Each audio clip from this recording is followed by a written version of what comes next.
Et ben aujourd'hui, on est à Binic, en Bretagne. Je rejoins Vincent Godilla en bord de mer pour un shooting qui s'annonce plutôt sympathique.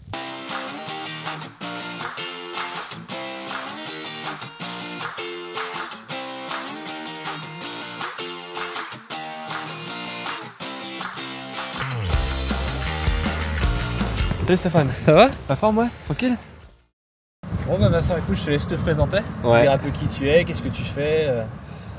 Donc, comme tu dis, je suis Vincent Godilla, photographe à Bretagne depuis maintenant 3 ans et demi. Je viens de Belfort à l'origine et je me suis exilé ici pour me ressourcer. Parce que je fais des photos de paysages et ben, ici le paysage, c'est parfait.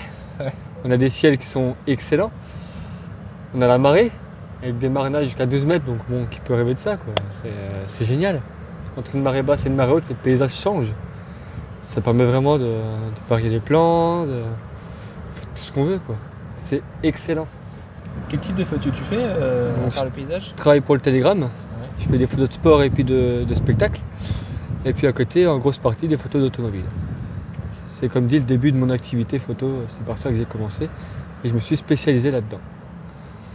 Donc je fais des photos entre guillemets portraits de voitures, donc posées avec éclairage et tout ça. Et puis je fais aussi des photos en mouvement, qui sont mon petit secret. C'est ce qu'on va voir aujourd'hui? C'est ce qu'on va voir aujourd'hui, effectivement, ouais. Aujourd'hui, j'ai un ami qui va nous faire le plaisir de nous amener sa Mégane RS. De belles couleurs en plus, il vient de l'avoir. Ça va être un plaisir de travailler avec parce qu'elle a des formes que j'adore. Elle est vraiment violente comme voiture. C'est-à-dire qu'il y a des voitures qui sont plates, qui n'ont pas de forme, qui ne sont pas intéressantes, mais la Mégane RS, elle est vraiment excellente pour ça. J'ai déjà fait plusieurs fois. Elle a une tête qui est vraiment agréable pour travailler en photo. Donc là, ça va être un plaisir. Et ce sera des photos posées pour le début, donc à Binic, sur la digue. Ça va être vraiment le top, parce qu'en plus, on a un ciel qui est parfait pour ça. Donc comme dit, en pose longue. Ok, Ouais, c'est intéressant ça, le fait de on va faire travailler des poses longues, la voiture, pose longue, et là, ça va rendre un effet, en travaillant avec la voiture, avec la forme de la voiture, ça va être un effet excellent. En fait, tu allies ta technique de paysage pour finalement shooter Voilà. des voitures. Et j'allie le paysage aussi, parce que du coup, on peut travailler avec la mer. La mer qui monte actuellement, avec le ciel, on allie tout en fait. Et je mets les voitures dans un élément naturel.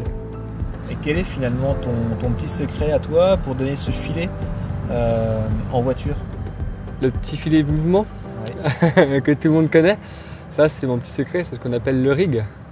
Donc en fait l'appareil est posé sur une barre, plus ou moins longue, ça va de 1,50 m ça peut aller jusqu'à 7 mètres. Moi je me limite à 4,50 m. L'appareil est au bout, la voiture avance et ça donne un effet, donc c'est toujours pareil, c'est de la pose longue. Et ça donne un effet de filet. Il n'y a que la voiture qui sera nette. C'est assez particulier, c'est complexe à monter, mais ça donne cet effet de vitesse qu'on peut voir dans les publicités, dans les... D'accord. Ouais. Et c'est de la fabrication maison ou C'est fait sur mesure.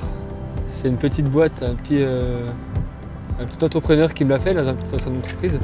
Il m'a fait sur mesure, je lui ai donné les caractéristiques, le diamètre, la longueur que je voulais, le nombre de barres, parce que c'est sur plusieurs barres que j'assemble. Et il m'a fait ça sur mesure.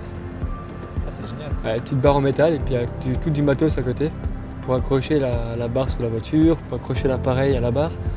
C'est vraiment tout un système de prise de vue. Et d'un point de vue des propriétaires, est-ce qu'ils n'ont pas peur que tu rayes leur voiture ou quoi? T'as jamais eu de problème? Là, c'est marrant que tu poses cette question parce qu'effectivement, en général, quand les proprios me voient arriver avec la barre, il y a toujours un temps de latence où ils se disent finalement on va peut-être pas le faire le truc parce que bon, c'est des belles voitures en général. J'ai déjà fait des Porsche, j'ai déjà fait des Ferrari et tout. C'est moyen parce qu'ils ont vraiment peur de rayer la voiture, quoi. Mais quand c'est monté, après ils voient le système, donc ça se passe bien. Et quand ils voient les photos après, ils sont contents. Ça les rassure, après on peut retravailler ensemble, il n'y a aucun souci, ils sont en confiance. Mais c'est vrai que moi aussi j'ai un petit temps quand je vois l'appareil sur la barre, ça m'est déjà arrivé une fois, l'appareil est tombé.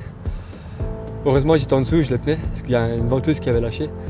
Donc ça va, j'étais en dessous, mais si je pète en dessous, il y a toujours un petit risque, mais ça fait partie du jeu. Ouais. C'est ce qui fait, quand on fait des photos originales, il faut un risque, c'est comme ça.